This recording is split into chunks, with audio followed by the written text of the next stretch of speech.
Welcome to this special edition of the Quick Start Podcast. I'm Billy Hollowell, and every Saturday we've been telling miracle stories, and we have a new documentary investigating the supernatural miracles that you can stream right now over at cbn.com/supernatural. And because of that documentary, we've been extending and telling other stories that aren't in the documentary, but that speak to the power of miracles. On today's show, we're welcoming back a guest we've had on before. His name is Jesse Hutch. He's an actor you may recognize, but he has an incredible near-death story. He nearly drowned, nearly died, and had a miracle recovery. I'm not going to spoil the details because I want you to hear it from him. With no further ado, here is Jesse Hutch.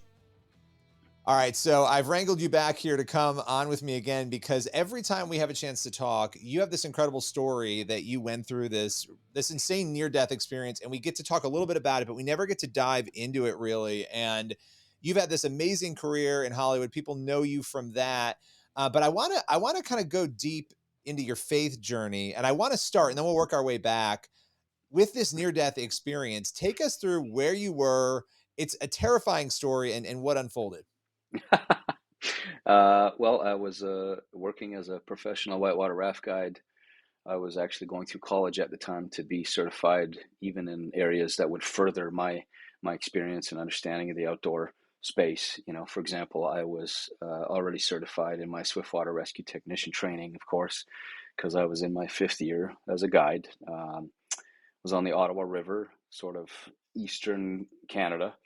And I was also going to college for outdoor tourism and business. So I was certified at that point in, ice climbing, rock climbing, mountain biking, search and rescue, wilderness first aid.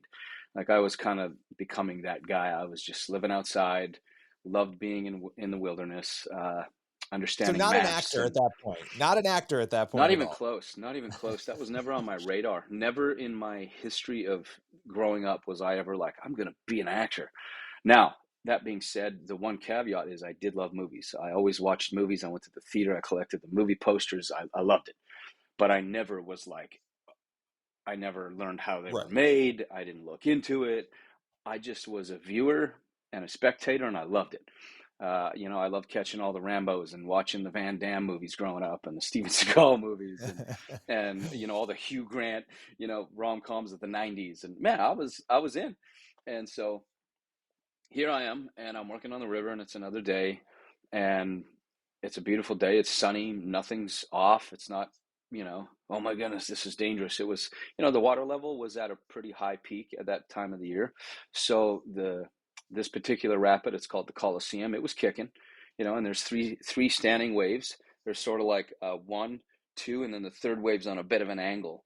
And on the left side is just sort of these jagged rocks, and that was actually the Quebec side, and then the Ontario sides, because we're right on the border. So we used to make a joke that if you fell out, depending on your insurance, you might want to swim left or right. And so, like I said, 12-foot Moravia rafts. I got a full team. I have another guide in the front. I'm in the back. It's a single paddle setup. So, it's not an oar system where you paddle both. It was just a single paddle. So I actually guide and direct, but I also verbally yell at everybody. So I got 6 people on the left, 6 on the right. So, if you want to turn, you'd be like, hey, back on the left, forward on the right. We had different speeds, first gear, second gear, third gear. And anyway, we're going full on. I'm like, all right, we're third gear, all ahead. We want to get as much momentum as we can and punch through these waves and have a good time. So we come rocking into that first wave, and they're big. Like, they're pretty big waves. It's a rush. It freaks you out. It's exciting. It's fun. And overall, quite like harmless. I use that word cautiously because it's still the river. It's still water. You still want to respect for it. But hey, I mean, we're taking people down, and we're hitting in. We're having a great time. We've had several people go through already.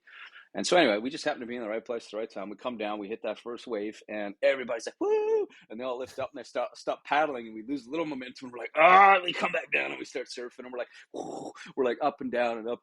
And when we went up, like I can see, the boat in front of me, and it's like, it's up there. I'm like, whoa, I'm looking at them, and these 2 guys in the front just pop right up. First guy gone, we'll pick them up at the bottom. It's normal. The other guy happened to just grab onto my life jacket. Now, I mean, it's not his fault. I would have done the same thing if I'm falling out of a raft and I'm like, oh, oh, you're grabbing and reaching. Well, he grabs on it and boom, pulls me over the back. Almost lost my balance there. That's literally what happened, though. He pulls me over the back, and we had a little foot strap inside. You're not tied in because that's dangerous, but there's a little strap that you can kind of hook your foot on just so you don't fall out every single rapid. Well, I'm hanging onto that thing because I'm like, all right, I got to shake this guy off, And the water's still pouring down behind us, so we're kind of doing this surf thing. I still have my paddle in, and I'm keeping it straight, and the guy in the front is helping me, and we're going back and forth, and I'm like yelling at people like, "Oh, forward!" And like people are paddling, they're into it, but this guy's still hanging off of me, and I'm like going back deeper and deeper, and eventually I'm kind of getting waterboarded behind me, so it's like in the water, I'm like out, okay, all right, back in, back out. So I'm already kind of getting a little bit exhausted and a little beat up. And I can't shake this dude. Like, he was a big bodybuilder guy. And I'm like, dang, man, I'm going to have to bail. Like, I can't physically get back into the Right. boat because I'm wrapped around. I don't want to bail and tip us, but what do you do? I'm running out of energy. I'm running out of strength. And so eventually I'm like, I got to bail. And, in my mind, I'm like, sorry, everybody. So I take my foot out of the strap. I go back upside down. I'm like, getting rocked left, right, upside down. That's normal. I'm feeling it. My ears, though, all of a sudden go, and I'm like, oh, wow, that hurt. Okay. Dang, I must have went deeper than normal. That's crazy. And all of a sudden, I just feel this pressure on my body. I'm like, wow, I went down pretty fast. Okay. Obviously, I'm in what's known as the green room. That's what all the veterans would talk about. They used to call it the green room on this particular rapid. And I'd never personally been there before, but they call it the green room because you're just deep enough that the sunlight kind of makes everything green, but you're also so deep you're in another current. So there's the surface current, right, that my raft is still up on, having their time. And I went down to a second Wow. current that kind of does its own thing. Were you And panicked at so that point at all? Like, was there any part of you that was like, this isn't good? Or were you kind of like, I can get out of this? No, I kind of immediately was like, oh, okay, the ears hurt, the pressure's on, I'm feeling this depth.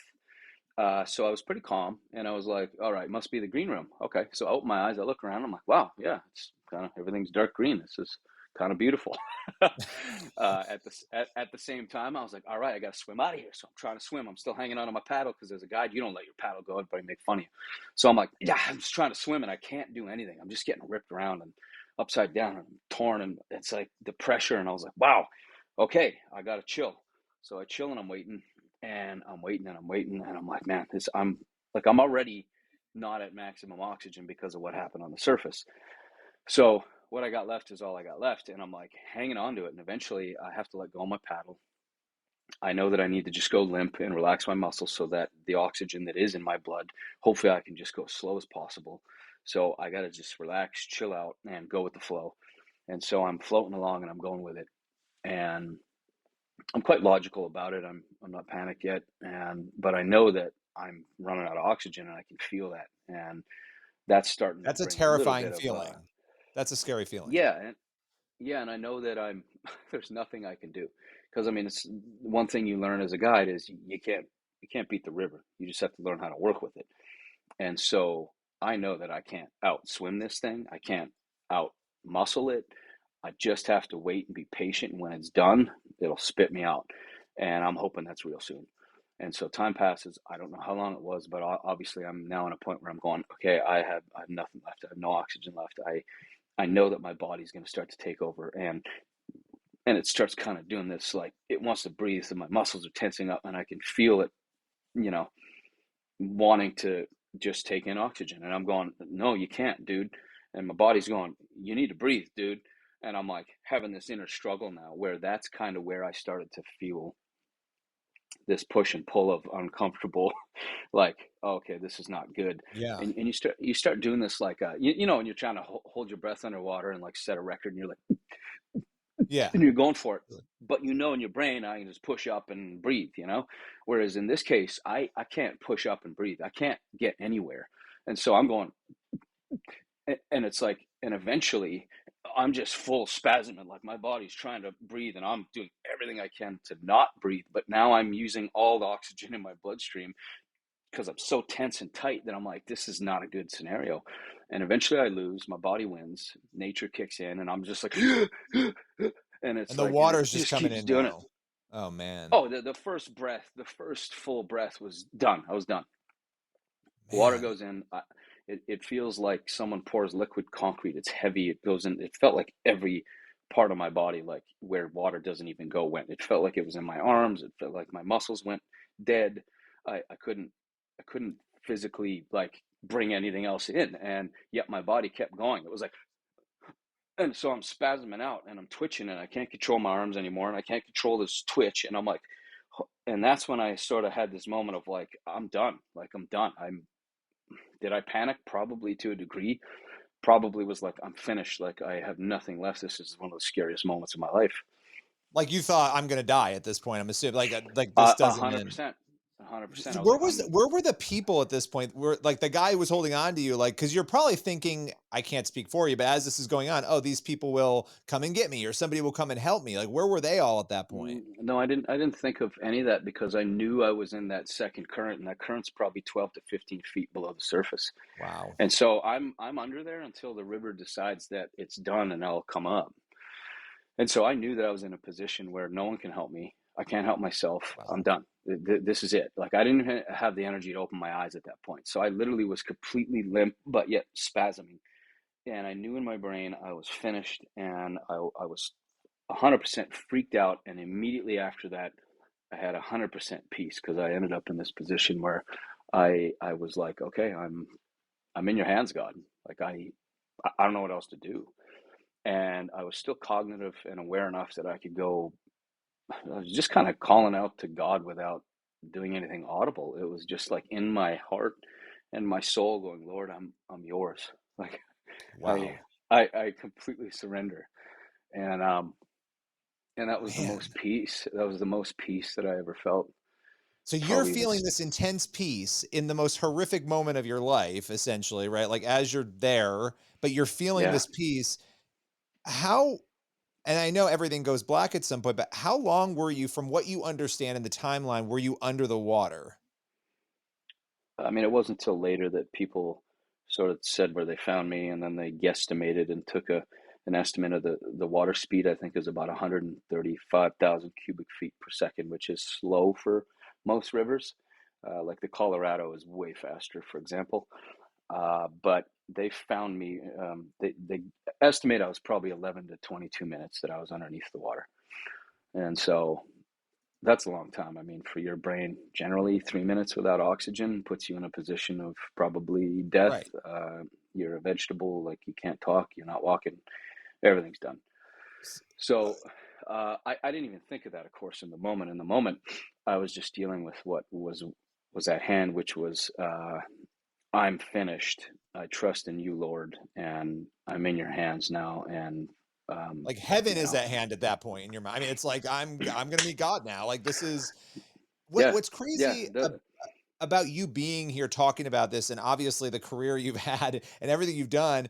What you just mentioned, the time underwater, right? 3 minutes alone would be enough to make you be in a vegetative state potentially, and mhm, you you then are rescued, which we could talk about in a second here, but you're rescued out of this. You have this crazy, insane, quick recovery, and you're completely fine. I mean, reflect on that, because that part of the mhm, miracle of mhm, survival is A, then the miracle of mhm. recovery seems to be B. Well, it's interesting because I think of my life and I've always loved the story, not the story, the song Amazing Grace. And, I once was lost, but now I'm found. And that's the thing is, they just found me. No one saved me. No one came in and rescued me. No one had the ability to come underwater and figure out where I was. A different group found me down the river, just floating, and said, "There's a body." And they pulled me into the raft, and I have this vague, blurry picture in my mind. But let me back that up. Before that, all I could hear was the water and my heartbeat, and I heard my heart get slower and slower and slower, and then gone, and there was no heartbeat, and then all I heard was the water, and it was like, and it was the most peaceful thing ever. And then the sound of the water went away, and then a darkness, and that's all I remember. And I don't know. And like I said, 11 to 22 minutes of darkness. I have no idea what happened. I didn't experience or go anywhere. I just was done. It was like gone and over. And then the next thing I remember was this vague picture of somebody blurry, like pulling me into a raft. And I only remember because I remember the color of the life jackets that our guests would wear.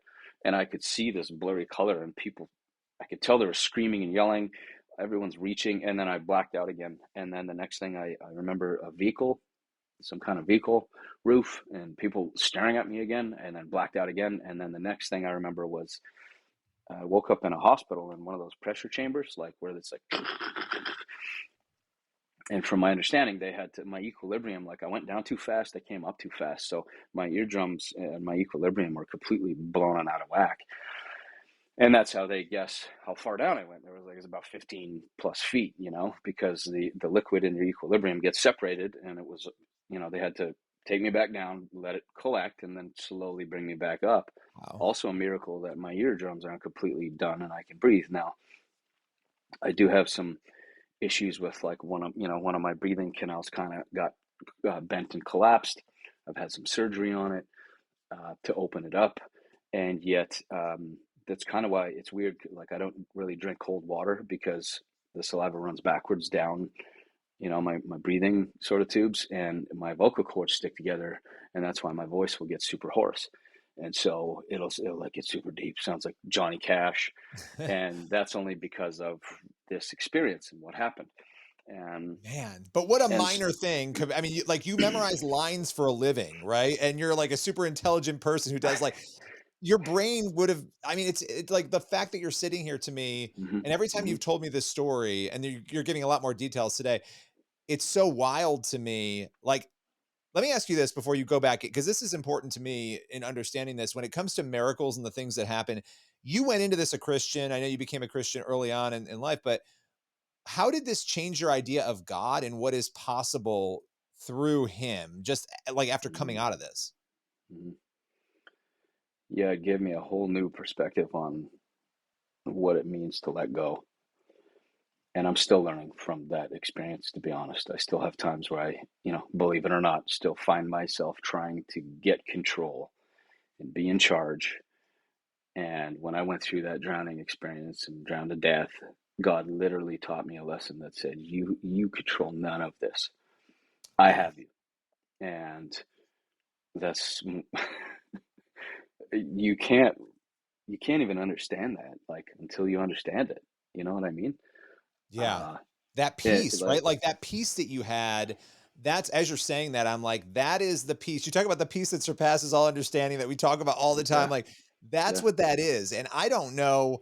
I'm a control freak, right? So for me, I don't know. Like, I'm relating to this and I'm thinking, man, like the fact you got that peace in the middle of that, that's incredible. Yeah, like there's always times in our life, isn't there, where I got the job, I can do it, I can make more money, I can keep my family stable, I can fix my marriage, I can, help my mom, and there are things that you can do, you can do all things through Christ who strengthens me. But man, there's such a lesson in that point of like, have you ever really experienced a point where, like, did you ever really relinquish control? Do you even know what that means? Because and maybe for me, I was so hard headed. Maybe God was like, I need to put you in a position where, like, there's not a single little shred of you that can go, oh, I made it out. Right. That was me. Right. I did it. No, there's none of that. It was me. I'm And not only completely was it not done. you, the recovery was not. I mean, like the recovery part of it, like I think you had like Yeah. dual miracles, right? Like you had these two miracles Yeah. happen, like the survival and then the like, dude, you should be not here. You should be dead. No, I absolutely. Absolutely. And, Wow. and it's like, and it was interesting because I kind of went on with life, and changes were made. That's what got me into acting originally. Like it was weeks after that I heard an ad on a radio and was like, "Oh, I'm going to that thing." No idea why. Just felt like led, do it. And I did it because I think before that I might have felt and heard that same voice, but I was in control. I'm not going to do that. Now after that experience, I was 100% willing to walk away from my job, 100% willing to just give up whatever money I was making. I mean, I dropped out of second year college. I literally felt like God said, "Look, I need you to pursue this and go for it. Pursue it with all your heart, all your soul, all your might, all your strength. Go for it." And that meant, when you say yes to one thing, you say no to a lot of other things. And so I speak at colleges sometimes. They don't always bring me back, but I say, hey, if God tells you to drop out, you drop out, because there's a bigger plan, there's a bigger purpose for your life. And I'm not saying that that's it. It's just you have to. There's a voice, and the Holy Spirit's trying to guide you.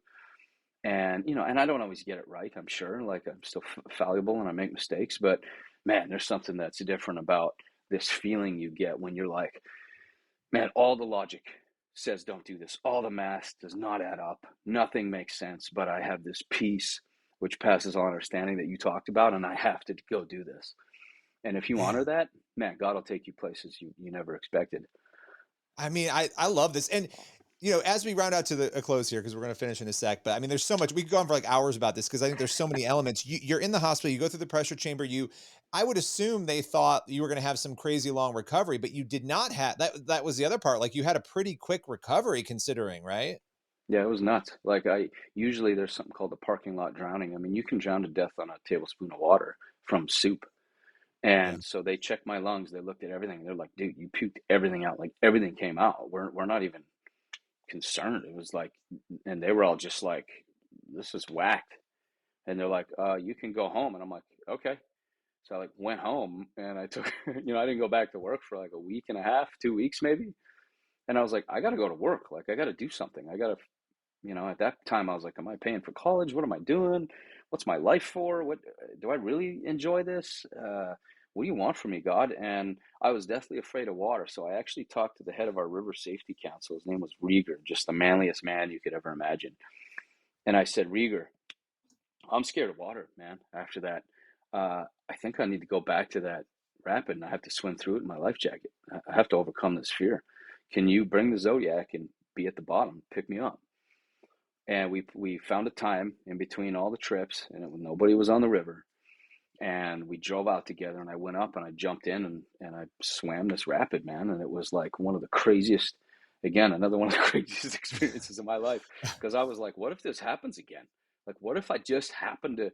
And I was like, no, Wow. it's I feel I got to do it. It was like I really felt that God was saying, no, you need to go swim this thing. Let's go, and I'll show Man. you that I can take you through fear, because you're not to have a spirit of fear. That's not why I Yeah. took you through this experience. It's not why I did this miracle, so that you could be afraid of it. It was like, you go do it. And I was like, all right. And I went up, and I was freaked out. I barely made it off the cliff. I threw myself into the water. It was ugly. But once I was in, I was like, I'm in. I got to swim this thing. There ain't no way out of this now other than swimming down this. So I went down, and I swam down, and I hit those three rapids, and I did it aggressively. And I was not floating. I'm like, you got to go into it, in an offensive position, not defensive, like chilling, but like I was like, ah. And as soon as I made it through that first wave, I was like, oh, I knew I was good. I was on the top. We're gonna make this. I was so pumped. I love And that. we finished up. I helped put the Zodiac back. We drove out. Nobody said a word to each other. It was just Rieger and I. He got out of the truck. He shook my hand. He got in. He left. And then I just like broke down and wept, man, because I was like, wow, thank you, Lord. I'm just so thankful for this experience, and what that was. And honestly, I started pursuing acting like 2 weeks later. And And that's and the that was thing, like, like, you got in the water, right? And you did that, and it's almost like an illustration of what you've done with the acting, because then you go into this whole other realm, and you've said yes and followed God, and you've been on this incredible path that you would not have been on had this not happened, probably, right? That is mhm. crazy to me, and I'm sure you reflect on that often. Yeah, I mean, I think there's things that messages, communication, maybe the Lord throws your way daily, and we just don't hear it, or we ignore it, or we don't even notice it, because we're so used to our way. And after that, when I came out of that, I recognized and realized, like, I was about to start a night shift in the kitchen to make some extra money. And I heard an ad on the radio, and it was like, modeling, Model Search America, blah, blah, blah, blah. And you could meet the casting director from 20th Century Fox. And that was the thing that I was like, oh, I collect their movie posters. They got great movies. That's cool. I'm going to that thing. Dude, And I now here you are. And now here you are. I what? mean, Like, I okay, literally so turned to my buddy and was like, I'm going to that thing. And he's like, what thing? The ad on the radio, you didn't hear it? He's like, no, I didn't hear nothing. And I was like, okay, I heard it, and I'm leaving. And he's like, you're going to get fired. And I was like, I don't care. And I literally left my shift I mean, I didn't care. I was like, nope, I have to go to that thing. I just heard it. I'm supposed to go. So I literally went and I drove 2 hours to the nearest city to go get in line with people that, with all these, beautiful people, like models galore. And I went through the whole process. Ultimately, that ended up getting me invited, to the bigger convention, which you pay for. It's a bit of a money grab, but I had never gone before. And I was like, I might as well go. So I went down, I competed in this whole thing, and I was the last number to be called out of 2,500 people. All these people watch you all weekend, walk these runways and do things, and then they call you back if they want to see you and talk to you. And I was the last number. They were like, all right, we're done. Oh, wait, hold on. There's one more number. It's like crumpled up, and it's like red. I think I was red. There was red and blue, and it was like red A536792, some ridiculous number. And then they say what it's for, right? Like, is it Wilhelmina Models, and they said 20th Century Fox. And I was like, Wow. what? I was like, what? And I went and I did a cold read, which I didn't even know what a cold read was. That's when you're given, audition sides and you prepare a scene and you sit with someone and you act it out, which I'd never done in my life. And I did that with Christian Kaplan, who is still, I think his title now is Senior Vice President of 20th Century Fox. And I've never actually worked with him, but he was one of the biggest supporters early on, where he, at that event, literally said, your accent's horrible. I have no idea where you're living right now. There's nothing near you. You have no experience. Your headshots are horrible. Your style needs work. But based on this cold read, he goes, this is an extremely tough business, and I'm not going to tell you that anything's going to work, but maybe there's a chance.